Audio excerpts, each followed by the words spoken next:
Hello students, आज हम start करेंगे फेवरेट सब्जेक्ट का chapter number 6 hello alkane and hello Areen का लेक्चर नंबर 11। आज हम अपनी एक्सरसाइज को आगे कंटिन्यू करेंगे।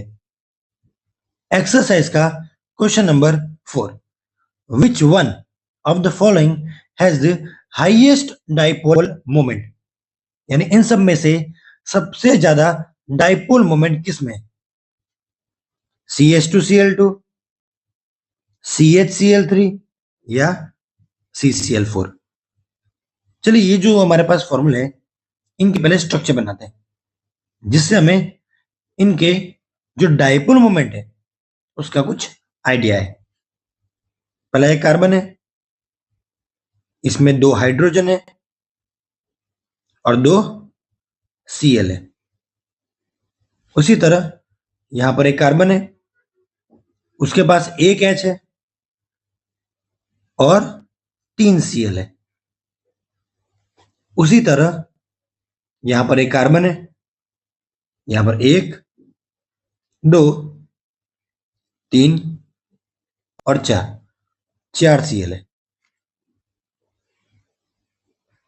अब एक सवाल है, कार्बन और हाइड्रोजन में कौन ज्यादा इलेक्ट्रोनेगेटिव होता है? यानी ये कार्बन और हाइड्रोजन में कौन ज्यादा इलेक्ट्रोनेगेटिव होता है? देखिए, कार्बन और हाइड्रोजन की जो इलेक्ट्रोनेगेटिविटी है वो लगभग बराबर है, तो यहां पर इसकी जो इलेक्ट्रोनेगेटिविटी है वो यहां पर ज्यादा मैटर करती नहीं है, तो आपको यहां पर कंसीडर करना नहीं है। नेक्स्ट आता है कार्बन और क्लोरीन, इन दोनों में से ज्यादा इलेक्ट्रोनेगेटिव कौन है? तो ऑफ कोर्स क्लोरीन ज्यादा इलेक्ट्रोनेगेटिव है, तो वो क्या करेगा? इलेक्ट्रॉन डेंसिटी को अपनी तरफ खींच के रखेगा, यानी जो इलेक्ट्रॉन्स है उसको अपनी तरफ खींच के रखेगा, यानी उस पे क्या आ जाएगा? Partial negative charge.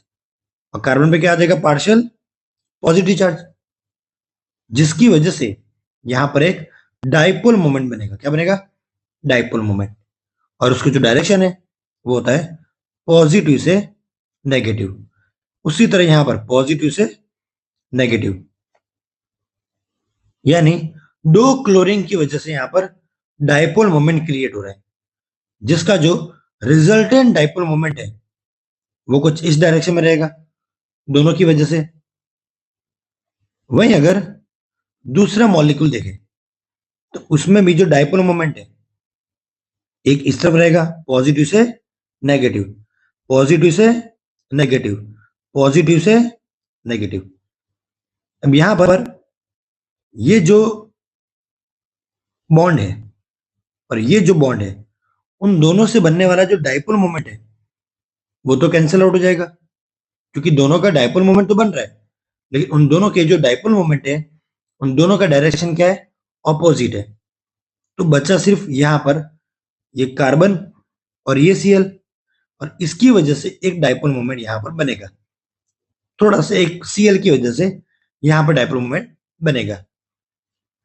अगर नेक्स्ट एग्जांपल देखें तो यहां पर पॉजिटिव से नेगेटिव, पॉजिटिव से नेगेटिव, पॉजिटिव से नेगेटिव, और यहां पर भी पॉजिटिव से नेगेटिव, यानी इसका डाइपोल मोमेंट कैंसिल हो गया इसकी वजह से, इसका डाइपोल मोमेंट कैंसिल हो गया इसकी वजह से, क्योंकि ये सब क्या एक दूसरे के ऑपोजिट है, यानी यहां पर कोई डाइपोल मोमेंट बनेगा नहीं। यानी जो हमारा पहला जो मॉलिक्यूल है CH2Cl2, उसमें 2 क्लोरीन की वजह से डाइपोल मोमेंट बन रहा है। सेकंड एग्जांपल में एक क्लोरीन की वजह से, क्योंकि जो बाकी के 2 क्लोरीन है उनके डाइपोल मोमेंट क्या हो रहा है? आपस में कैंसिल आउट।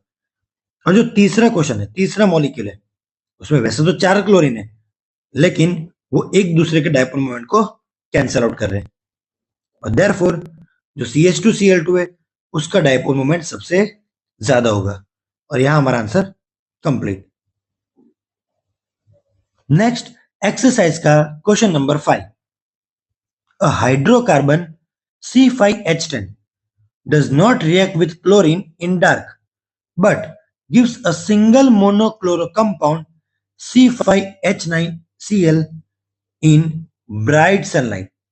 तो आइडेंटिफाई द हाइड्रोकार्बन, यानी उस हाइड्रोकार्बन को पहचानो जो डार्क में तो क्लोरीन से रिएक्शन नहीं कर रहा है, लेकिन ब्राइट सनलाइट में कर रहा है और दे रहा है सिंगल मोनोक्लोरो कंपाउंड C5H9Cl। और उस हाइड्रोकार्बन को हमें पहचानना है। तो hydrocarbon C5H10 belongs to the group having general molecular formula CnH2n। क्या आएगा यहां पर? CnH2n। क्यों ऐसा आया? क्योंकि देखिए C5H10 जितने यहां पर कार्बन है उसके डबल क्या है? हाइड्रोजन। तो उसका जो जनरल मॉलिक्यूलर फॉर्मूला होगा वो होगा CnH2n। So it may either be an alkene or a साइक्लोअल्केन। ये जो फॉर्मूला है CnH2n वो या तो अल्कीन का फॉर्मूला होता है या तो एक साइक्लोअल्केन का। यानी जो भी ये C5H10 है या तो वो एक अल्कीन है या तो क्या है? साइक्लोअल्केन। इन दोनों में से कोई एक है। अब हमें ये पहचानना है कि ये जो C5H10 है वो एक अल्कीन है कि वो एक साइक्लोअल्केन है। Since hydrocarbon gives a single monochloro compound C5H9Cl।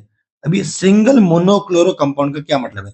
देखिए सिंगल मोनोक्लोरो कंपाउंड यानी यहां पर क्लोरीन के लिए सिर्फ एक ही पोजीशन पॉसिबल है। यानी यहां पर सिर्फ एक ही तरह की पोजीशन पॉसिबल है। मतलब 5 जो कार्बन है वो पांचों कार्बन एक ही पोजीशन दर्शाते हैं। जो ये 5 कार्बन है सब पे ए टाइप की पोजीशन होगी when reacts with chlorine in bright sunlight।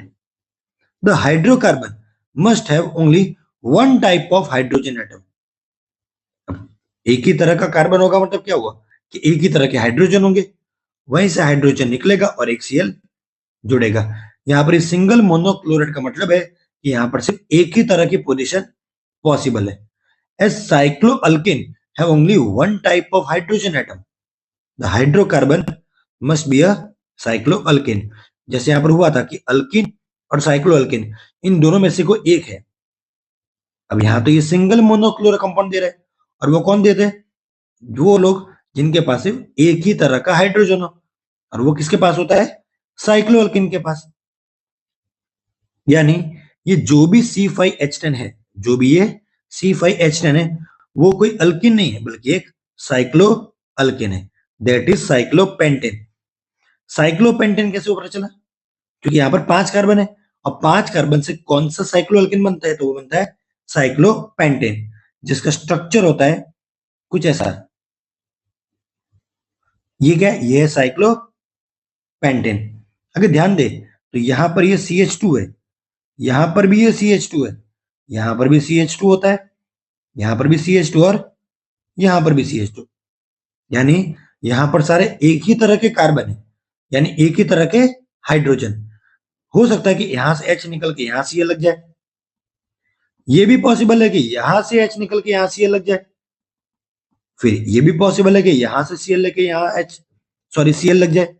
यानी किसी भी एक कार्बन से कोई भी हाइड्रोजन निकल के वहां पर Cl आ सकता है, क्योंकि सारे के सारे कार्बन के कैसे? एक जैसे। अब यहां पर आपको ये कार्बन हाइड्रोजन बनाने नहीं है, सिर्फ उसका स्ट्रक्चर बनाना था। और नीचे आप लिख सकते हो उसका नाम, यानी साइक्लोपेंटेन, साइक्लोपेंटेन। और यहां हमारा आंसर कंप्लीट। नेक्स्ट है एक्सरसाइज का question number 6। Right the isomers of the compound having the formula C4H9Br। यानी C4H9Br के हमें आइसोमर बनाने हैं। अब पहले भी हम आइसोमर बना चुके हैं।